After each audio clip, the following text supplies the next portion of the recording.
Ini saya ingin sapa, karena kita sibuk dari tadi persatuan lahiriah ya, persatuan batiniahnya kurang nih. Ini wajib kita disejukkan. Halo A.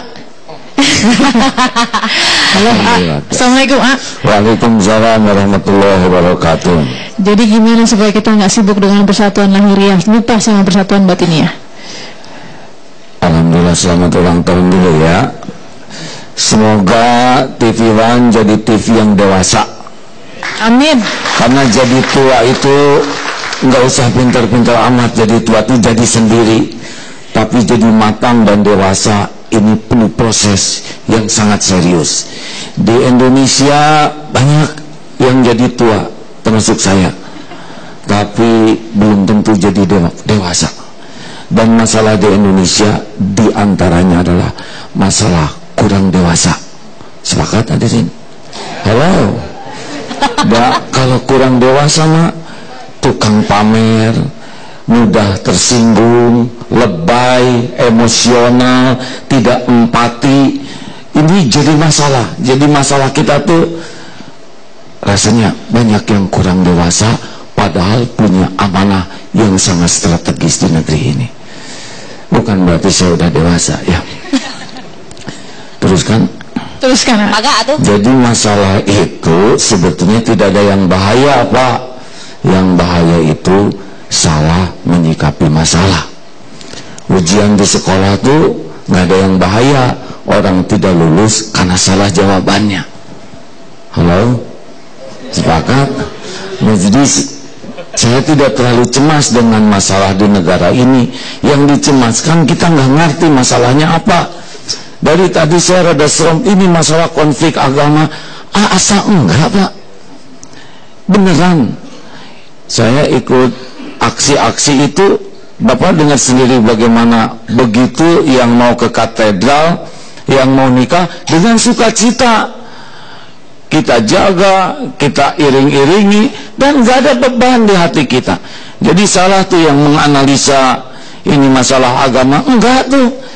Ini mah masalah satu, seperti kata Pak Mahfud, ada rasa gitu ya. Ini ada yang rada kurang adil nih. Nah, ini nyesek di sini. Yang kedua, masalah akhlak sebetulnya, Pak. Dan masalah gorengan. Jadi digoreng sekarang segala urusan, Pak.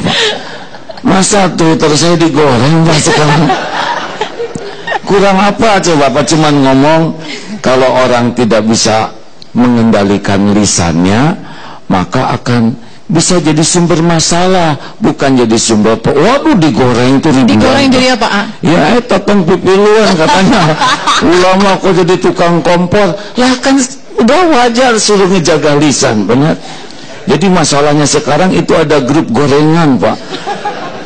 Apa namanya, The Bulliers atau apa tuh ya. Tapi nggak apa-apalah, mungkin mereka kerjaannya itu, dan nggak akan berkurang kemuliaan dengan dibully ya. Justru mereka walaupun enak, Pak, tapi ya mudah-mudahan mereka dapat hidayah. Pokoknya sekarang saya mau sederhana, dari tadi teori semua. Jadi harus gimana? Satu, kalau saya mau boleh ngasih saran, nggak usah banyak nuntut orang lain, berubahlah. Mending tanya, saya itu bagian dari masalah atau saya bagian dari solusi? Semua orang, termasuk Pak Jokowi, Pak Menteri-Menteri ini, saya, maaf ya Pak Plas, Pak Mahfud, siapa? Ya Pak Karni, apalagi tenang-tenang, biar bahaya tuh bicaranya ya. Saya juga sama mikir, Pak, Ari Agim teh bagian dari masalah di negeri ini atau bagian dari solusi? Karena nggak bisa kita memperbaiki orang lain kalau kita nggak kenal siapa diri kita sendiri. Sama Pak Ahok juga, kalau bisa, saya teh bagian dari solusi atau bagian dari masalah. Kalau orang udah berani gitu aja, kita punya perasaan ke depan akan rada bagus. Tapi kalau ini harus ini kayak teori-teori garing, Pak. Teori itu dari dulu juga udah ada. Garing itu kering ya. Kriuk-kriuk atau? Ya seperti sekarang pembawa acara gitu, ini bagian dari solusi atau bagian dari saya kan dari tadi lihat ke sini terus ya. Maaf ya, Mbak. Bapak lihat sini, jaga pandangan, Pak. Menteri Agama lihat ke sini.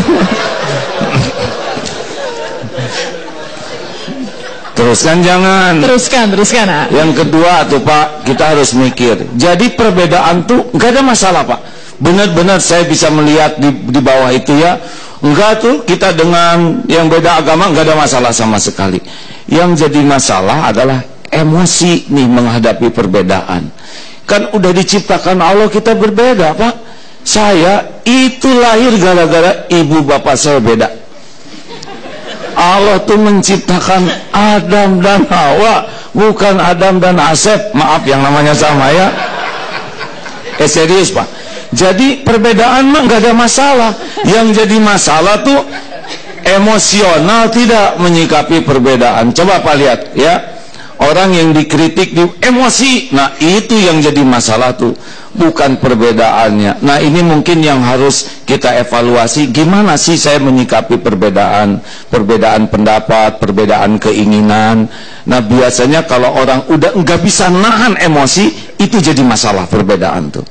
Makanya kita perlu orang-orang yang kalau mau jadi pemimpin tuh ada kursus kematangan pribadi, kursus kedewasaan. Karena masalah tuh perbedaan itu udah banyak sekali.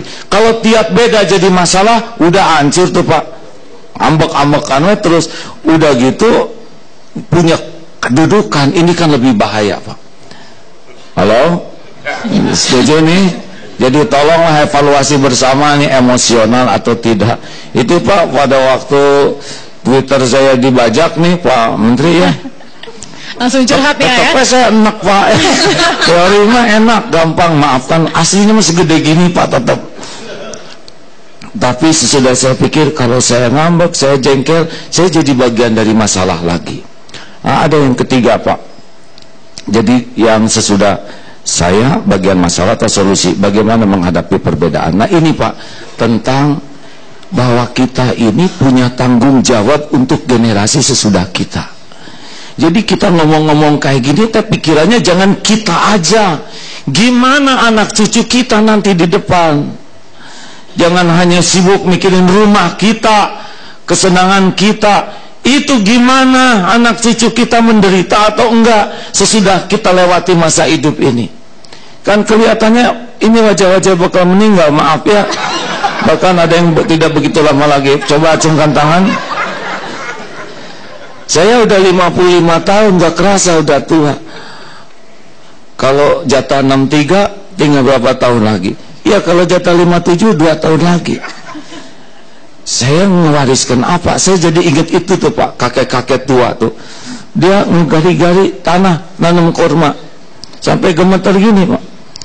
Ditanya, kakek udah tua, nanam korma, korma tumbuh, kakek meninggal. Kapan makan kormanya?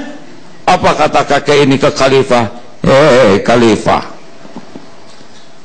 bukankah kita makan kurma sekarang jasa dari orang-orang terdahulu yang sudah tiada?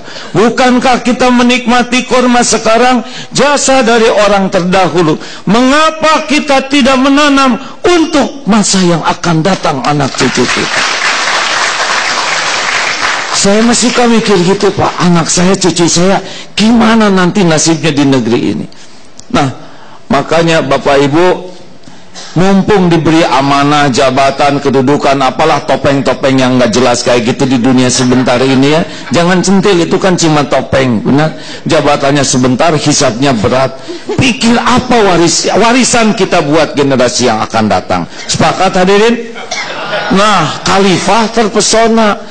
Ya Allah, kata khalifah tuh, ini kakek benar. Bukankah saya sekarang dapat kerajaan juga? Warisan dari pendahulu saya. Kakek benar. Pengawal, ambilkan uang 2 kantong dirham, dinar. Terimalah sebagai rasa syukur saya, kakek sudah mencerahkan saya. Si kakek ngomong begini, alhamdulillah, baru juga menanam, sudah berbuah. Begitu. Jadi kalau para pemimpin sekarang mikirin nanti gimana anak cucu kita sejahtera tidak, aman tidak negeri ini, insya Allah sekarang juga para pemimpin itu sudah dapat kebahagiaannya. Amin. Udah segitu ya. Jadi ayolah pikirkan bagaimana warisan buat yang akan datang gitu. Jangan cuma mikirin jabatan sekarang yang pastilah nggak lama lah. Itu kan cuma topeng saja. Buat apa beli topengnya? Ini biangnya, hatilah biangnya. Baik, Kak Agim.